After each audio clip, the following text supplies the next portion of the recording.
महाराष्ट्रातल्या लाखो करोडो विद्यार्थ्यांचे लाडके सर कराळे मास्तर, जोरदार टाळ्या कराळे मास्तरांचं. ऐतिहासिक नगर शहरात या संविधान अभ्यासक शिक्षकाचं आम्ही स्वागत करतो आहोत. ज्या मायमाऊलीच्या उदरात या स्वराज्याचा सूर्य जन्मला, अशा राजमाता राष्ट्रमाता जिजाऊ, स्वराज्याचे संस्थापक छत्रपती शिवाजी महाराज, स्वराज्य रक्षक छत्रपती संभाजी महाराज, ज्या माणसाने माणसाला माणूस म्हणून जगण्याचा अधिकार दिला, असे भारतीय राज्यघटनेचे शिल्पकार डॉक्टर बाबासाहेब आंबेडकर, जगद्गुरू तुकाराम महाराज, राष्ट्रसंत तुकडोजी महाराज, कर्मयोगी गाडगे महाराज, तमाम महापुरुषांना वंदन करतो. विचार मंचावर उपस्थित असणारे आदरणीय पवार साहेब, आदरणीय राऊत साहेब, आदरणीय थोरात साहेब, आदरणीय रोहितदादा पवार, महाराष्ट्राचे माजी गृहमंत्री माजी अनिल बाबूजी देशमुख, आणि ही सभा ज्यांच्या प्रचारार्थ आयोजित करण्यात आले असे महाविकास आघाडी आणि इंडिया अलायन्सचे उमेदवार निलेशदादा लंके, पैलवान चंद्रहारदादा पाटील, नगरचे NCP अध्यक्ष राजेंद्रदादा फायके, माजी आमदार दादाभाऊ कळमकर, उपस्थित विचारमंचावरील सर्व महाविकास आघाडीचे पदाधिकारी आणि सर्व नगरकर यांना मी वंदन करतो. आणि वेळ फार कमी आहे, मी थोडक्यात आटपवतो, बरेच लोक वक्ते बोलायचे आहे. आमच्या दाढीवाल्याने एक नारा दिला, अबकी बार 400 पार. आता ते 400 पार कायचे होय त्या दाढीवाल्यानं सांगितलं नाही आहे. हे समजून घ्या का तो जर चोट्टा सत्तेत आला तर तो तुमची DAPची बॅग 400 पार नेणार आहे, तुमचं पेट्रोल डिझेल 400 पार नेणार आहे, आणि त्याले जर जाग्यावर बसवायचं आहे तर येणाऱ्या निवडणुकीत निलेश दादा लंके यांच्या तुतारी या चिन्हासमोरचं बटन दाबून जास्तीत जास्त मतानं विजयी करा. याने एक नारा दिला आमच्या देशात या आया बहिणींच्या शिक्षणासाठी, बेटी बचाव आणि बेटी पढाव. इतका ढोंगी आहे या का त्या मणिपूरमध्ये जाती जातीत भांडणं लावले. 2 महिने झाली दंगल पेटली. ह्या त्या दंगलीवर बोलून नाही राहिला, आणि ह्या बोलून काय राहिला दाढीवाला, इस्रायल पॅलेस्टाईन विवाद. दुसरा तो चर्चा तिथं फोन केला म्हणते म्या, कुठं, रशियाच्या पंतप्रधानाले पुतीनले, युद्ध थांबवलं 1 दिवसासाठी, भारतातले लोक बोलावले. एवढा डेअरिंग याचं, याच्या म्हणण्यानं युद्ध थांबते. आणि तो चर्चा त्याच्यावर करून राहिला. 57 दिवसानं बोलला ह्या मोजून मणिपूरवर 36 मिनिट 36 सेकंद. अरे तिथं 2 महिने इंटरनेट बंद होतं, त्या स्त्रीची नग्न धिंड निघाली, इंटरनेट चालू झाल्यावर तिचा व्हिडिओ व्हायरल झाला. जर तुम्हाला तुमच्या आया बहिण्यांची नग्न धिंड काढणारा भारत पाहिजे असेल तर त्या दाढीवाल्याला मतदान करजा, नाही तर महाविकास आघाडीला इंडिया अलायन्सच्या एक उमेदवाराला सक्षम करा आणि त्याला निवडून आणा. इतकं बदमाश आहे. अरे याची हद्द केव्हा पार झाली का या देशाचं नाव जगात रोशन करणाऱ्या, ऑलिम्पिक मेडल मिळवून देणाऱ्या या देशाच्या खेळाडू म्हणते का आमच्यावर या ब्रिजभूषणनं लैंगिक अत्याचार केला, त्याले तर पार्टीतून तर काढलाच नाही, त्याले कुस्ती महासंघाच्या अध्यक्षपदावर तसाच ठेवला. यायनं ठेवला का नाही ठेवला?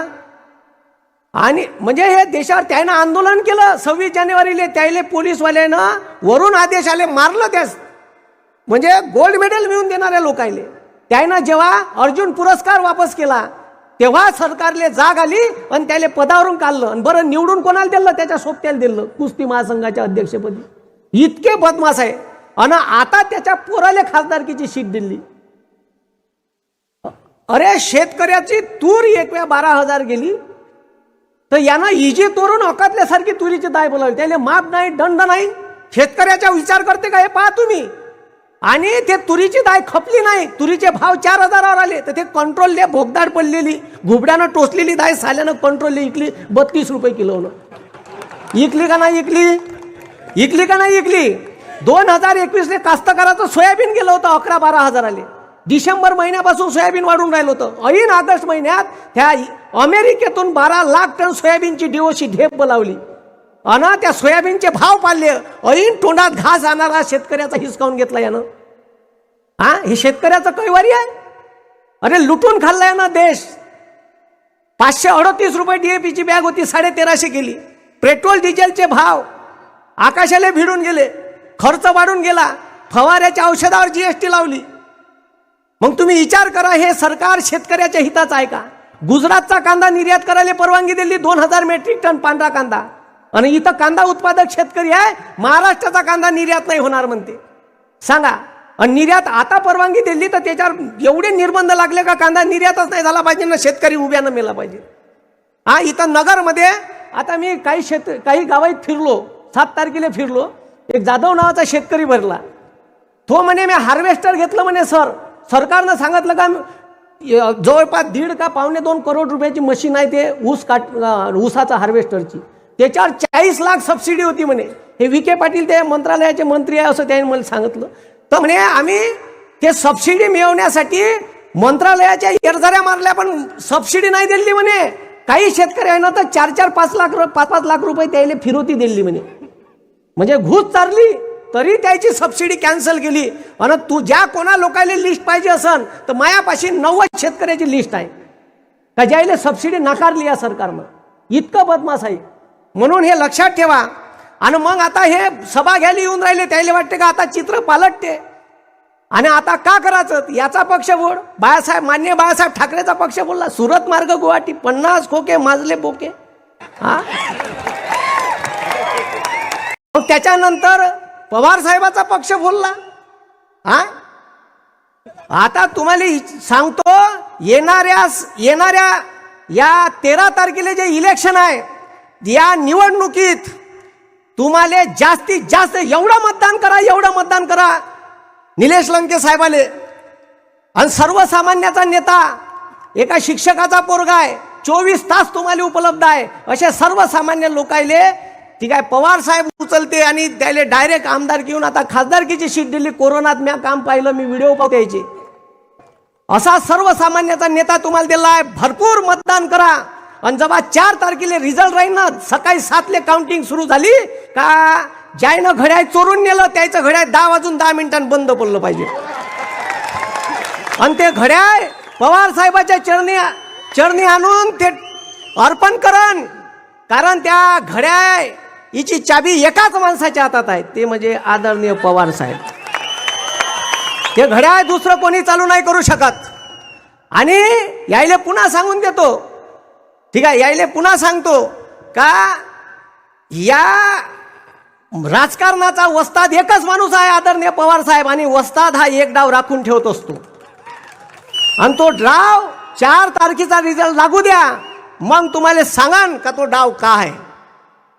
कारण पवार साहेब असे माणूस आहे का सकाळी माणूस पाठवायचा, शपथ घ्यायची, लंकेले आग लावायची, 3:30 वाजता राजीनामा देऊन वापस आणायचा.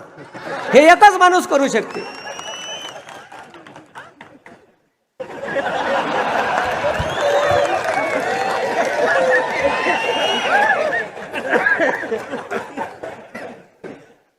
अरे 10,34,000 करोड रुपयाची कर्जमाफी केली साल्यानं उद्योगपतीची. त्या मुक्या अन्या हे एक अडाणी आहे, त्याची कर्जमाफी केली 10,34,000 करोड. पण शेतकऱ्याची 1.5 करोड कर्जमाफी, 1.5 लाख करोडची कर्जमाफी आहे, ते करायला पैसे नाही म्हणते साले.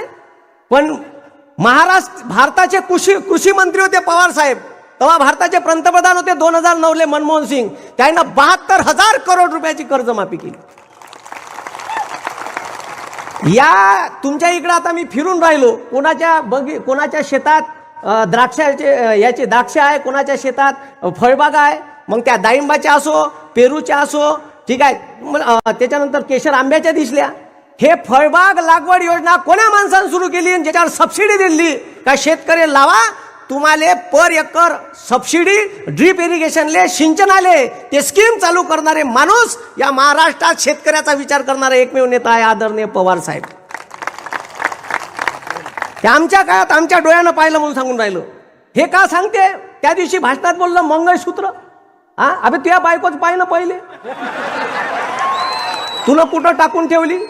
अरे सिलेंडर 430चं सिलेंडर महाग वाटे, त्याला 1130 नेलं. अजे त्याला का महागाई समजायची ज्यानं बायको टाकली जाय ना. काही मुख्यमंत्री असे आहे का भगवे कपडे घालून बसले, लेकरच नाही तर त्याला महागाई का भेंड समजणार आहे. अरे बरोबर आहे का नाही. आम्हाला विचारा, आमचे लेकर आहे, प्रपंच आहे, महागाईचे चटके आम्हाला समजते. तुम्ही बायका टाकल्या तुम्हाला का भेंड समजणार आहे. महागाई महागाई हा म्हणजे खतरनाक आहे. हे आता जे विखे पाटलाचं पोरग इथं रेडीमेड आणून ठेवलाय उत्तर,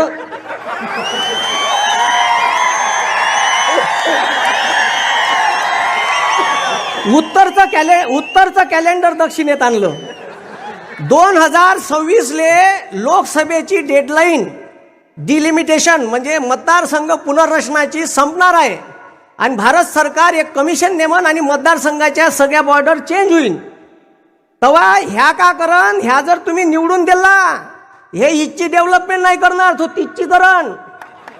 कारण ते पार्सल तिथं वापस जाणार आहे डबल. आता राखीव आहे म्हणून ते इकडे उडी मारलं त्यानं, समजलं का. म्हणून हे समजून घ्या, मी तुम्हाला सांगून राहिलो. म्हणून येणाऱ्या निवडणुकीत ठीक आहे. आणि एक साहेब, एक सायन्समध्ये एक कॉन्सेप्ट आहे, त्याला इन्फ्लुएन्स मॅग्नेटिझम म्हणते. मग आता हे पक्ष फोडाफाडी केली. आता अजित पवार साहेबाला असं वाटून राहिलं असेल का आपणच शरद पवार आहे का का. तर ते इन्फ्लुएन्स मॅग्नेटिझम म्हणजे जर तुम्ही मॅग्नेट घेतलं लोह चुंबक, तर त्याला जर टाचण्या लावल्या तर पहिली टाचणी चिपकते, दुसरी टाचणी म्हणजे एकाला एक टाचण्या चिपकते.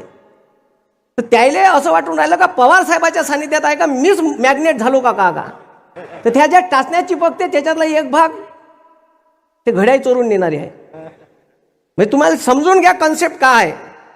तर राजकारणात अजित पवार साहेबांचा आणलं कोण, तर पवार साहेबांचा ठीक आहे करंगई धरून येणारे हे माणसं आहे. यायले महाराष्ट्रात आमदार केले, खासदार केले, असे लय लोक, म्हणजे लहान लहान लोक पवार साहेबांवर टीका करून राहिले. तुमची अवकात नाही आहे सालेव. अरे त्या माणसाचं किती मोठं योगदान आहे आणि तुम्ही का बोलून राहिले. म्हणून हे जे सरकार आहे, या सरकारनं शेतकऱ्याचा विचार नाही केला. एक अग्निवीर सारखी स्कीम आणली. अरे तलाठीची भरती होती 1000 रुपये फी. अबे कलेक्टर 100 रुपयात होते भारतात, तुम्ही तलाठी बनवायची फी 1000 रुपये आकारून राहिले. आम्ही सांगून सांगून पिसाळून गेलो यायले.